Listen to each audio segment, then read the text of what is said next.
Let's get some more reaction now. I want to speak to Jonathan Conricus. He is Senior Fellow, Foundation of the Defence of Democracies. Jonathan, thanks for joining us here on BBC News.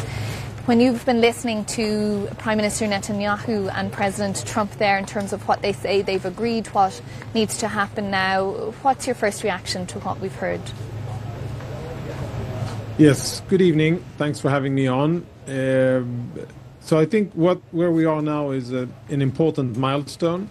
Basically, what President Trump has done is to elevate the stakes, and tell all involved parties, first and foremost Israel and Hamas, but also Qatar and to a certain extent Turkey and Egypt, that he wants this to end, and he is going to invest significant personal political capital, and he is going to be involved in it increasingly personally in order to see it through. And that creates less wiggle room for everybody to find excuses not to end the war. And I think that the ball is now pretty much firmly in the Hamas side of the playing field. And Hamas now has a choice, which they've had for quite a long time, but it's more clarified and more clear now what the choice is. The war can end if Hamas agrees to this Trump plan. It can end, and there could be great benefits for the people of Gaza and regionally, and of course for Israel, for the hostages and for many people that have been suffering ever since the Hamas October 7 attack against Israel. And if Hamas agrees, that is the reality that will happen.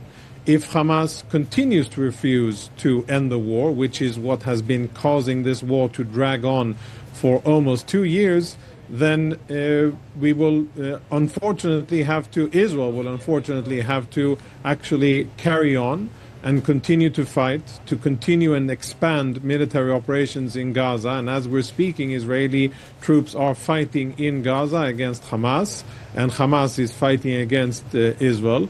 I think that what this agreement or this American proposal is a more ready version of a more regional deal that has a lot of regional buy-in and support. And if I compare it to the first Trump plan, which was basically to allow Palestinians to get out of Gaza, rebuild it, and then have Palestinians come back, that didn't have a lot of regional support, and most European countries and Arab countries rejected it. This seems to have a lot of regional support, and therefore I think that the pressure on Hamas will be much more significant. I hope that Hamas will actually decide to stop the war. If they do, that'll be good for Palestinians, good for Israelis. If they don't, Israel will continue to fight until Hamas is defeated. And Jonathan, we heard from the Prime Minister there that he feels this does satisfy his war aims and things in terms of the things he had pledged after October 7th. Do you agree with that? It does give safe passage to Hamas leaders who can go and live in third-party countries and so on. Does it do what he has wanted to do? Will it satisfy the members of his government? Yeah, we could definitely see that both President Trump and Prime Minister Netanyahu, but specifically President Trump, went to great lengths in order to emphasize that. And of course, the intended target audience was domestic public opinion in Israel, and specifically the current Israeli government. And I think there will be a challenge here, because this falls short of the complete, total victory that the Prime Minister has been advocating for. And it doesn't achieve what Israel has actually set out, because it allows Hamas to continue to exist, and it doesn't, I think, chart a clear enough path to how exactly Hamas will not exist in the future and won't continue to threaten Israeli civilians. So it's a bit of a challenging sell for the Prime Minister domestically. I suppose I'm no political expert, but I think that there will be otherwise support for it from other parties in the Israeli government, that they will be providing the necessary political support needed for this to pass. Because I think that there's quite significant public support in the general population in Israel. But this will definitely be challenging. And to be frank, no, this isn't really what Israel wanted in terms of really defeating Hamas. It comes close, but I think that with some political maneuvering, which the Prime Minister is definitely capable of, this could be packaged and given to the Israeli public politically successfully, and probably would have enough support in Israel. And I think a very important thing here that should be mentioned is that the president has really tethered the prime minister, and he is now really much on board with this, and he says clearly that Israel wants to end the war and that it's waiting for Hamas to agree to it. And that's an important standpoint for Israel to be in. Just to explain to our viewers, Jonathan, as we're talking there, if you can hear a lot of commotion behind me, it's because the Prime Minister Netanyahu's vehicle has pulled up to the portico here at the White House, suggesting that his departure from the White House here is imminent. Of course, he's been here for many hours now, having those meetings with President Trump and indeed that press conference just now. But Jonathan, just to follow on from what you're saying in terms of describing this as a hard sell to the Israeli government and indeed to the Israeli people, do you see Prime Minister Netanyahu being able to do that, being able to get through that? There's been much discussion of late of how his own political future has been pegged to whatever happens in Gaza. Yeah, there's always a lot of, theories and extrapolations about this or that.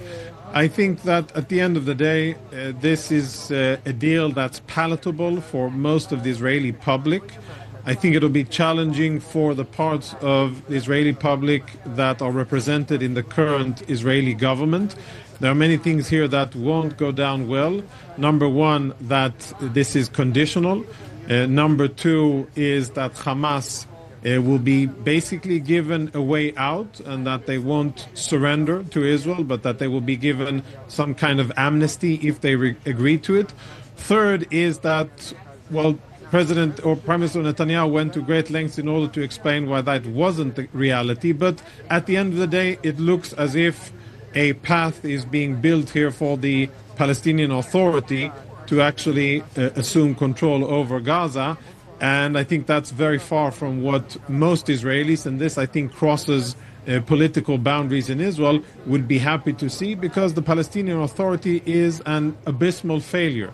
Extremely corrupt, incapable of governing itself and its own affairs, and already failed once at governing Gaza, hated and despised by Palestinians in Judea and Samaria, what you refer to as the West Bank, and Gaza alike. And I think a body that has proven to be totally incapable of governing and doing anything useful for the future of the Palestinian people, and that's going to be difficult to promote in Israel, and that's going to be challenging. And I think the Prime Minister didn't mention in name, the President Trump did, mentioned UNRWA as an organization that is corrupt and not worthy of funding, and I think that's a very correct standpoint. I think standing between Jonathan, just to interrupt you there, because I know you just want to interrupt you one thing, because I know you're tight on time, but just when you mentioned the West Bank there, that was something we didn't hear either leader